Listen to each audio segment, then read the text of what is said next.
first issue that we're going to tackle is many people in South Florida. Remember, you had the killer at the Parkland massacre. Obviously, he was guilty. Why it took so long to even get to the penalty phase, is beyond me. He gets up there, and then you have like one juror that did not want to do capital punishment, and that requirement was really based off an old Florida Supreme Court decision that has since been overturned.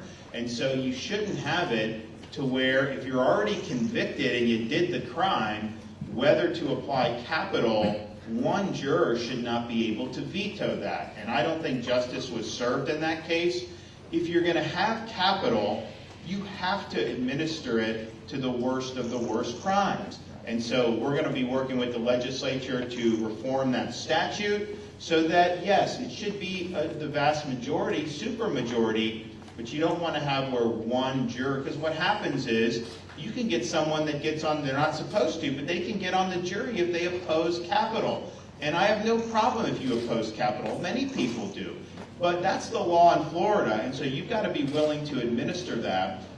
One can get on and maybe scuttle it, but if you need 3 or 4 to scuttle, it makes it much more difficult. So we're going to be working with them to make sure that we get that reform in place.